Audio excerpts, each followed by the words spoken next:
Yan po. Marami tayong mga balita pa rito. Sabi nga ni Senator Villar, mga abusadong Pinay welfare officer sa Jordan, kailangan madisiplina. Dahil po, ang isa nating kababayan doon na welfare officer pa naman, ay pinababayaan po ang kanyang ang ating mga OFWs na nandoon sa Jordan. Hiniling ni Senator Manny Villar ang agarang aksyon ng Department of Labor and Employment at OWA sa reklamo ng 5 OFWs laban sa isang welfare officer na nakabase sa Amman, Jordan. Nakipagkita kay Villar ang 5 OFWs at sinabi kaya't agad ang kanilang mga reklamo. Ang reklamo ng isang OFW na tinakasan niya ang kanilang amo dahil abusado ang kanyang employer, pero ang ginagawa ng welfare officer na si Mag Uyon ay pinababalik sila sa kanilang employer. Ayan, meron pa dito mga sumbong. Gusto magpa-medical ng isang OFW pero sinigawan na naman ni Mag-Uyon. Ang pangalan niya ay Mag-Uyon. Yan po. At sabi naman ni Jolina Mortel na humingi siya ng tulong kay Mag-Uyon sa pamamagitan ng text tungkol sa pagmamaltrato sa kanya ng amo. Ngunit dahil sa nakawala ng aksyon ni Mag-Uyon, ang kahilingan, ang hinihinging tulong ni Mortel ay kinagalit ng naturang welfare officer. At sinabihan pa siya na bakit daw siya nagtitext sa Pilipinas at doon pa humihingi ng tulong ay ando doon naman siya. Pinagalitan pa po ang OFW. At meron pa pong isang sumbong na ang OFW na sabi ay kailangan magbayad daw muna ng kanilang nagastos, 5,000 piso, para doon sa utang nila sa employer. Yan po. Kailangan, sabi ni Villar, ay tulungan ni Mag-Uyon na naturang mga OFW sa halip na pilitin ng mga ito na pabalikin at muling papagtrabahuhin sa kanilang mga abusado amo. Kaya tinatawagan natin ang gobyerno natin, lalo na kay Pinoy, na sana po ay bigyan nila ng aksyon itong ating welfare officer sa Jordan. Sa Amman, Jordan po, na ang pangalan po ay si Mag-Uyon, na pinababayaan ng ating OFWs doon. Kaya mag-ingat po tayo sa mga welfare officer natin, imbis tayo tulungan ay tumatakas na nga ang mga OFW ay pinababalik pa ulit. Kaya yun, nagkaka-disgrasya ang ating OFW. Grabe. Po. Mamaya po pakikilala namin sa inyo ang mga bisita tayo, dumating mga na. bisita. Mamaya lang po ng konti. At marami po tayo ditong mga balita pa. Ang susunod pong balita ay galing naman sa BOC. Ang brand ng BOC, ayan. Dali. Please welcome Yan. Angie Santos. Grabe. Yan. Go. Binabati muna namin si Ma'am Lenny ng PIAD po, ng BOC. At saka yung aming mga kasamahan doon at saka yung mga kaibigan po natin. Si Director, ang pangalan, Nestorio Gualberto po. Yan. Okay, maraming salamat. Ang BOC News na ipresenta ng mamahayag namin na sina Custom Commissioner Amelito Alvarez sa Port of Manila District. Royal Gatchalian Miss declare na 5,600 bags na sibuyas na nagkakahalaga ng 2 million mula sa China na nasaba. Oops, meron pa? Teka muna natin. Ayan. Aba naman Okay, nasulat ang mo. Vanessa Importer, kinasuhan ng 4.6 million smuggling case sa DOJ. Kinasuhan kahapon ng Smuggling Bureau of Customs, BOC Department of Justice, ang isang negosyante na gumagamit ka umano ng peking tariff-free forms para makalibre sa pagbabayad ng buwis. Yan lamang po ang ating kakulang ulat para sa BOC. Ayan, Okay. at congratulations nga pala kay Commissioner Alvarez dahil nasabat niya ang na-smuggled na mga sibuyas. Di ba nandyan, Angie? Dali, basahin mo. Totoo ba yun? Nasabat niya o talagang... Nasabat. Naharang niya yung mga Tagal na yan. lumalabas ng ang mga Permiso. tarif. Ayun. Yan. Congratulations po sa mga nahuli. Pero marami pong mga anomalyang nangyayari dyan. Merong mga nanakaw ng mga container vans na ilang libo yun.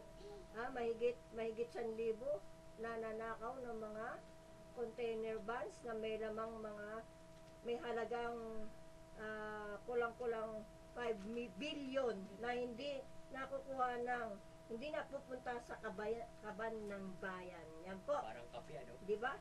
Meron pang mga kape sa Pagcor. Ang dami-dami mga anomalya nang gagaling na nababalitaan natin ngayon. Kaya yung ating bansa ay lubog na sa corruption. O, di ba? Pakinggan muna natin tong sa line 1, si Ed Pangilinan. Pasok! Kapakinig at narito ako ngayon sa Club Intramuros Golf Course Manila at anytime nagsisimula na pala ang Masters Golf Classic ng Araw Lads number 18 at ang major sponsor ay ang First Pinnacle Corporation na pinamumunuan ni WB Worship Brother Walden Carbonell at Brother Ed Alingarud. Special guest dito ay si Department of National Defense, DND Secretary Voltaire. Ang mga lead ng officers ng torneo ay sina Chairman BW Cesar Cortez, Brother John Eric Flor de Lisa, Brother Justin Carimayo, Secretary Brad Marlon Nabuan, Treasurer Jun Yambao, ng Araw Lads number 18, Jun Ablen, Senior at Warden Eric Flor de Lisa at Warden Mayani. Nandito si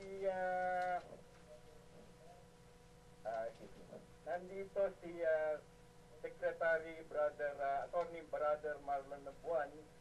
Actually, siya ang PAW chief dito sa Manila at kakapanayam natin siya ngayon at Attorney Marlon Nabuan. Abuan, ano po ba itong pinaka-golf tournament na ito? Ang aming workful master na sinabi, magandang hapon po. Magandang hapon po, sir. Para masuportahan yung aming mga different proyekto ng LAD at yung aming mga outreach program. Yes po, maganda po yun, sir. Isang treasurer ng Tatas Torneo. So, magandang hapon po. Yes, sir, magandang hapon po. Hello? Yes, sir, magandang hapon po. Yes, Meron kaming dito, first Araw Lads Pastmasters Golf Classic Tournament. yan po, saan po banda yan ginaganap, sir? Sa Intramuros Golf Course. Okay. Okay po. Okay. Pinamumunuan din ng sponsor ng First Pinnacle Corporation ni si WB Warden Carbonell at Brother Ed Alingarud. At mamaya ay magkakaroon ng awarding of kung sino ang mga nanalo sa torneo at darating din na si DND Secretary Voltaire Gatsin.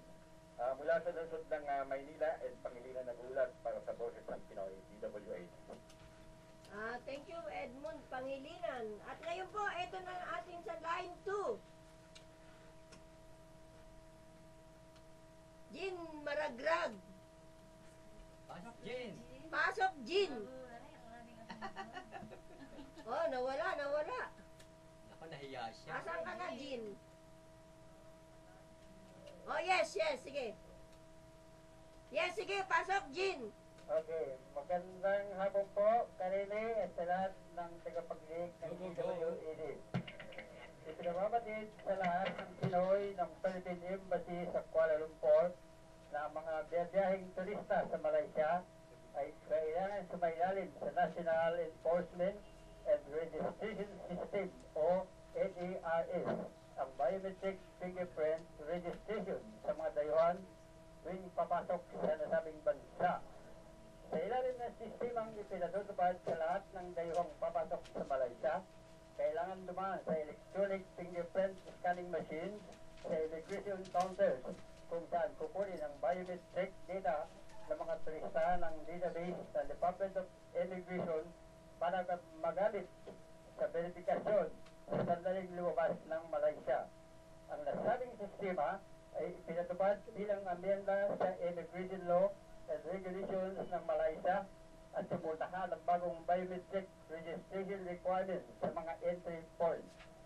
Ngunit sa kabila naman ng paghihigpit ng Malaysia, patuloy naman ang pasok ng mga Pinoy sa Sabah ng walang papilis sa pamamagitan ng tinatawag na Southern Backdoor sa Tawi-Tawi Province.